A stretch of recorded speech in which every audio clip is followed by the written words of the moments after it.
Thank you, everyone. I got mush mouth today. Mush mouth today. Thank you, everyone, for tuning into the iConis podcast. I am Barry 3D, and today we are going to talk about the best heavy metal band ever, the one and only Cold Slither. Bam, bam, bam, bam, bam, bam, bam, bam, bam, bam. Roll the intro.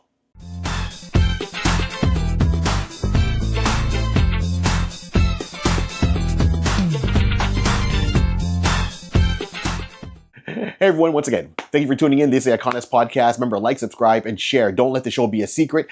We can't have this show without all of you, so thank you all aboard for jumping onto this whole project of madness we like to do on the iConis podcast. So today, as we all know, I love music, and I'm always quoting music quotes or music bands, with Rod and Larry when we're doing our show. So before we get into that, big shout out to Larry Reclazato. Thank you for doing all the shorts on our channel. Please check out the shorts that we got uploaded right now. There's a lot more to come. Those are fast fancast. We enjoy doing them. Thank you so much, Larry, for that. And speaking of Larry, you can find him at the Forgotten, Obscure, and Underrated Comic Characters. So check out that Facebook page. Remember, respect the rules, join, and you'll have interaction with thousands of people onto that whole project that is right there. Okay, cool. You can find me at barry3d.com. That's where I post everything from what I'm doing comedy-wise within Canada. Let's just put it that way. Be it if it's Montreal, Toronto, anywhere in between, or even outside of that. So check that out. And you can also find Rod at Mr. Rod C. You can find Rod at Mr. Rod C at all his socials, on Instagram, Twitch, and he's playing all over the place. So if you want, you can check him out on Twitch. You can check him out at a live radio show he does. He posts all that on his Instagram shows and live shows too. So there we go. And we also got to thank the one and only J Bird Digital Arts. Thank you, Mr. Jason Reese, for all the templates, all the stuff you do for us. And if you guys need something to be done, you can reach out to Jason Reese and tell him you heard about him on the iConis podcast, and he'll give you a discount on any work that is to be done, be it if it's physical or digital. Okay.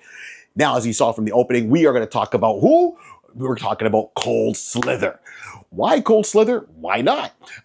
So first of all, I'm a G.I. Joe fan. Been that way from the cartoon. I've been that way from, as you've seen past posts, even from the 70s where they had the 12 inches with a real beard and stuff like that. And I talk about how they can bring that back a little bit. Maybe I dive into another video. I've got some other ideas on that. So with Cold Slither, when you in G.I. Joe, you saw me do a whole extensive Enterprises where I talk about Tomax and Zaymot. Those are two of my favorite characters. And that's funny, all my favorite characters are the bad guys. So I'm a huge fan of Zartan when he was brought into the comic book. And then, of course, even how they retweaked his origins in different stories, right? So I liked him in the original. I liked Zartan in G.I. Joe Renegades, and how they kind of explain his powers. I wish he had more of a presence, in my opinion, in the G.I. Joe live-action movies. Even though he was there, I think I still wanted more Zartan. And of course, there's that 3-issue miniseries, The Dreadnoks, which shows what happens after the Dreadnoks kind of separate from Cobra, where everyone kind of goes their separate ways. And he turns the Dreadnoks into a small, group, into a worldwide organization, biker gang. Very similar to what we get like Hell's Angels or Rock Machine and so forth like that, and the Bandito. So if you're into all that bad boy stuff, there's many channels that cover that, and I like how they kind of play off of that.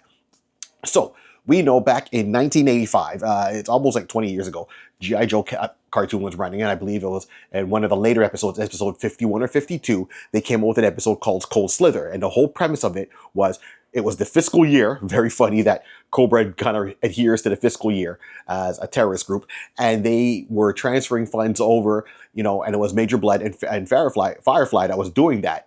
And the truck got captured by G.I. Joe, and that goes all their money for the fiscal year. Pretty much Cobra is broke. So they come up with this elaborate plan, because that's what they do back then in the 80s. How can we get more money? It sounds almost like Vince McMahon. It's like, Vince, you care what I say? If you watch that whole thing with Paul Heyman talking about Vince McMahon and how he roasted him, it's like, will it draw me money? Yeah, Vince will draw you money. Then just do it. Make me money. And that was Cobra Commander's pretty much mindset. We'll do whatever. Just make me money. Okay, I can't do a proper Cobra Commander. So that part there breaks down to them coming up with a whole elaborate plan to make music and put out this album, and they get Zartan, Torch, Buzzer, and Ripper to form a band called Cold Slither. Master Disguise puts it on. Very believable. He changes his voice. They use a computer, maybe AI, to back then come up with the lyrics, and then, along with Destro, and they put subliminal messages within the music to turn around, have a smash hit, and then do a tour, because in real life, artists make their money on tour and not from record sales. Okay, so they turn around, make that whole thing, and then they start blasting it on the airwaves, and everyone's heard the song Cold Slither, right? Heavy Metal Machine. Okay, and the lyrics break down on that. Now, during this whole madness, of course, G.I. Joe comes up with their whole thing, they thwart the plan, and Cobra's back to the drawing board, and here we are. Now, there's, of course, G.I. Joe, the cartoon in the 80s from Sunbro, has fans all over the world, for sure, and fans in different walks of life. You can find G.I. Joe fans that are doctors and lawyers, some kind of researcher, a scientist, your local guy who's probably picking up your garbage or driving your bus, or someone doing data entry, like all walks of life. And there's no shame in that. It's just to show you how well it connected to everyone over the years. And everyone has their takeaways on it, right? You have your favorite characters like myself, and that's where it comes down to. So, Cold Slither. Now, 20 years later, you had a fan of the genre, of the music, and his name was Gus Rios, and he was part of a band called Gruesome, and himself, along with another person there, Geraldo from Reigning Phoenix Music, RPM. When they met like 20 years ago, Gus came in to do some work, and he saw, Geraldo with a G.I. Joe shirt, and he was like, hey man, I'm a fan, you're a fan, and they formed that friendship outside of G.I. Joe, but they both had that basis. Now, 20 years later, they had ideas to do a project, and Geraldo went up to Gus saying, hey, you know what? I want to do Cold Slither. I want to bring them back as a band and do more than one track. Gus, all on board, turned around and said, okay, I'm fine. So Gus turned around and he plays Zartan. And I know they did a whole thing at the San Diego Comic-Con where they came out in costume and they all played the characters. So you had Gus that was lead vocals and guitar, right? The character Ripper, he was played by Matt Harvey, who was also doing guitar. You had Torch, who was done by a real life person, Ross Sewage, and he was doing the bass. And then, of course, you had Andy Sealway, who was playing buzzer and doing the drums. So they come out, they do a whole live show. Now, people have their different opinions on it. I love the project so much so that you can see behind me that I have Cold Slither, the one-shot comic from Image, and I also have Cold Slither, the album. Right? My brother turned around and gifted that to me, and I was like, this is awesome. And then I had the conundrum. Do I open it or leave it closed, right? It's the music enthusiast in me versus the collector in me. The classic thing of a Gemini, battle of two sides. So I turned around and left it closed because my brother gave me a great idea. He goes, Barry, why don't you just look online to see if they have the album online? This way you can enjoy the music and then keep it closed as a collector. Okay, so I know he got me the orange one, I believe it is, that's in this jacket. And I go, no, it's not gonna be there. And I went on Spotify. Boop, boop, boop, boop. Sure enough, all the tracks are there on Spotify, even with another one that I don't see on this album unless it's a hidden track, which is called Cobra Claws for Christmas. So they even have a Christmas song. So when we break down there, of course, we know and the songs are full out crafted songs, forgive the glow for my light there, full out crafted songs. I will put a picture of that. And, for example, side A, Welcome to the Swamp. That's the intro. Then, of course, the main track's got to be Cold Slither, followed by Knock 'em Dread, Thunder Machine, Zartan's Revenge, Snakes on the Bayou. And then the B-side's got Torched, Under the Dreadnoks Spell, Master of Disguise, The Ballad of Buzzer, and These Fluffies Are Fatal. Yes, they did. Now, when Spotify, you get the extra tracks, right? What I found there, they're called Cobra Claws for Christmas. Here's my personal ones in this order. So my first and foremost favorite on this album is Thunder Machine. So Thunder Machine is, for me personally, I love that one, right? And they also take sound bites from the TV episodes. So in the episode, you'll hear it's like, hey, Zartan, how long are we going to do this banger? And he replies, just until we get paid. And he drops the riff, right? So Thunder Machine is my personal first and foremost, followed by Cold Slither. And then, of course, the Ballad of Buzzer. And that kind of reaches into his history a little bit where he was, if you go with the origin, where he was a teacher and then joins the Dreadnoks after that.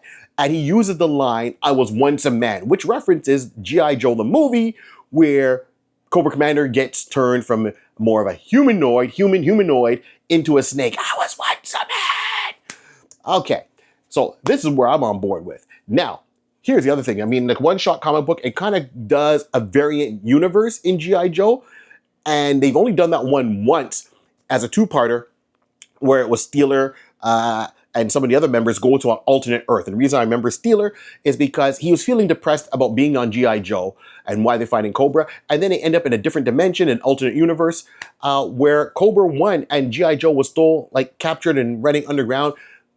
And then you find out that Steeler in that universe was married to Baroness. Bum, bum, bum. And he decides to stay there. So here is another version of that, I think, same universe where G.I. Joe lost, Cobra is running things, and Cold Slither actually broke up. They broke up, and then it's kind of a reunion tour of kind of, you know, get the band back together, like that MTV show, not Unsung, but you know what it means. They bring all the cast members back to get them back one more time.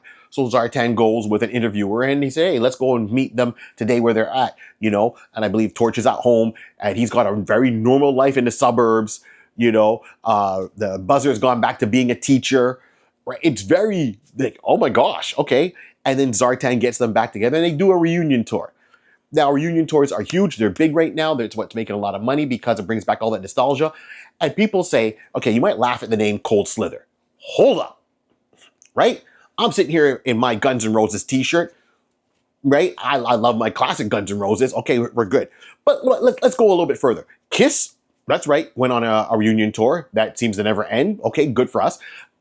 So of course, some members are not there, and we understand that. But then let's look into it, right?